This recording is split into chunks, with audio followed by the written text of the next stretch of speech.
कभी वक्त मिले तो मुझे याद करना, मैं भारत का संविधान हूँ। मैं गणतंत्र दिवस के अवसर पर आप सभी का स्वागत अभिनंदन करती हूँ और गणतंत्र दिवस की शुभकामनाएं देती हूँ।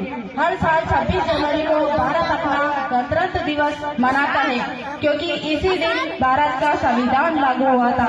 इसे हम सभी राष्ट्रीय पर्व के रूप में मनाते हैं। 26 जनवरी के दिन ही भारत को गणराज्य का सर्वोत्तम दर्जा प्राप्त हुआ था।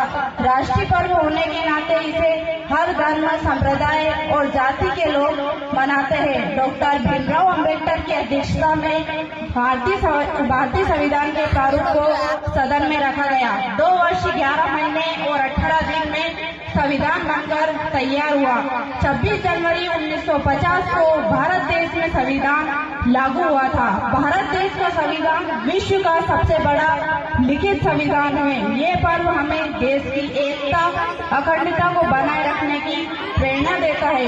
गणतंत्र दिवस के रूप में 26 जनवरी का दिन इसलिए चुना गया क्योंकि 26 जनवरी 1930 में भारतीय राष्ट्रीय कांग्रेस के अधिवेशन में अंग्रेजों से पूर्ण स्वराज का प्रस्ताव पास हुआ था।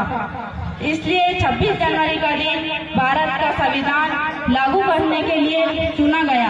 गणतंत्र को प्रजातंत्र, लोकतंत्र या जनतंत्र भी कहा जाता है। यहाँ प्रजा यानी लोगों का शासन होता है।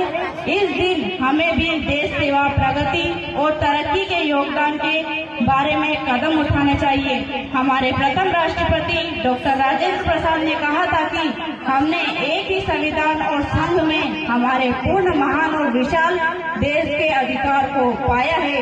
लेकिन ये बहुत ही शर्म की बात है कि आजादी के इतने वर्षों के बाद भी हम अपराध, भ्रष्टाचार और हिंसा जैसी समस्याओं से लड़ रहे हैं। अब समय आ गया है कि हमें दोबारा एक साथ मिलकर अपने देश से इन बुराइयों को बाहर निकाल फेंकना होगा। मैं आपको धन्यवाद देती हूँ कि आपने मेरा भाषण सुना और मेरी बात रखने के लिए आपको धन्यवाद देना चाहती हूँ कि इतनी सी बात हवाओं को बताए रखना, रोशनी तो होगी, चिरागों को जलाए रखना। लहू देकर जिसकी इबादत की उन्होंने, उस तिरंगे को आप हमें बचाए रखना। जय हिंद, जय भारत।